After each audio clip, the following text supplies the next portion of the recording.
Informasi lebih lengkap soal penemuan dua kerangka di saluran pembuangan air akan disampaikan oleh jurnalis Kompas TV Kika Madona di Surabaya, Jawa Timur.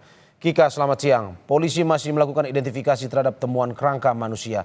Apakah polisi akan memeriksa saksi-saksi untuk mempermudah identifikasi korban?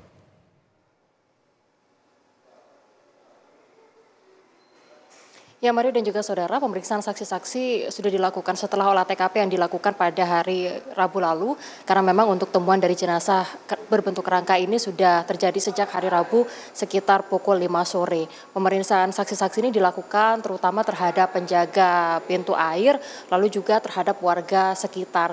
Polisi belum merinci berapa persisnya jumlah saksi yang saat ini diperiksa, namun pemeriksaan hingga saat ini masih terus berlangsung untuk melakukan identifikasi, untuk memberikan informasi yang lebih lanjut terkait dengan proses identifikasi terhadap para jenazah, para kerangka mayat, kerangka yang berbentuk, maksud kami adalah jenazah berbentuk kerangka yang ditemukan di kawasan Rungkut, Surabaya Timur ini.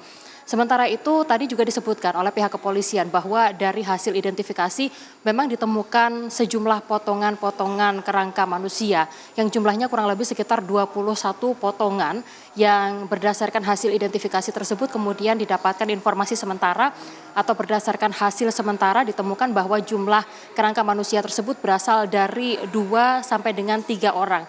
Dan bahkan jumlah tersebut bisa lebih dari 3 orang jika polisi masih terus melakukan, untuk itu polisi saat ini masih terus melakukan proses identifikasi terhadap jenazah temuan yang kemudian dilakukan di kawasan Rungkut Megah Raya, Surabaya, Jawa Timur. Pemeriksaan saksi-saksi hingga saat ini juga masih terus berlangsung.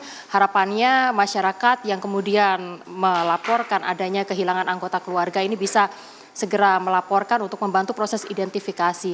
Namun terkait dengan proses identifikasi ini sempat terkendala beberapa hal. Di antaranya adalah yang pertama, karena kondisi dari kerangka yang juga kemudian sudah ditemukan ini diperkirakan sudah berumur atau sudah lama, cukup lama. Sehingga kondisi dari kerangka yang ditemukan tersebut sudah rapuh, sehingga hal tersebut membuat proses identifikasi terhambat atau susah dilakukan.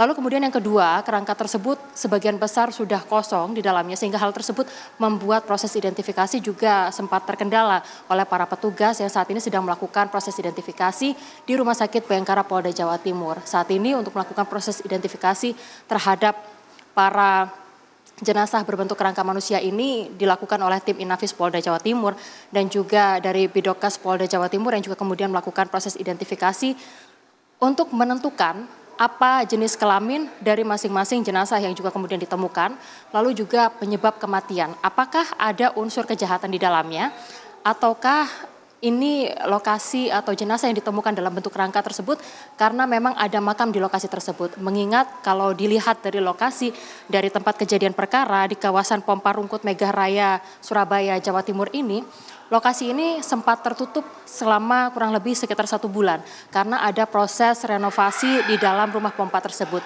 Sehingga hal ini yang juga kemudian diperiksa lebih lanjut oleh pihak kepolisian untuk mencari tahu lebih lanjut terkait dengan proses identifikasi temuan kerangka manusia yang ada di lokasi tersebut. Demikian Mario.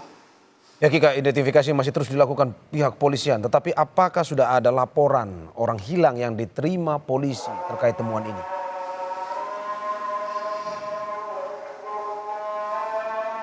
Hingga saat ini masih belum, tadi kami sempat mengonfirmasi kepada pihak Kasat Lantas Polrestabes Surabaya terkait dengan apakah sampai saat ini sudah ada pihak keluarga yang juga kemudian melaporkan adanya anggota keluarga mereka yang kemudian menghilang. Namun pihak kepolisian hingga saat ini masih terus kemudian memberikan kesempatan kepada masyarakat jika memang mereka ada anggota keluarga yang juga kemudian menghilang dalam waktu cukup panjang. Masyarakat bisa langsung menghubungi ke kantor polisi setempat untuk kemudian dibantu dalam proses identifikasi apakah memang anggota keluarga yang dimaksud tersebut termasuk dari sejumlah jenazah kerangka yang ditemukan oleh pihak kepolisian pada hari Rabu lalu. Demikian, Mario, kembali kepada Anda. Ya, kita ikuti terus perkembangan informasi temuan kerangka di saluran air ini. Terima kasih Kika Madona atas laporan dari Surabaya, Jawa Timur. Selamat bertugas kembali.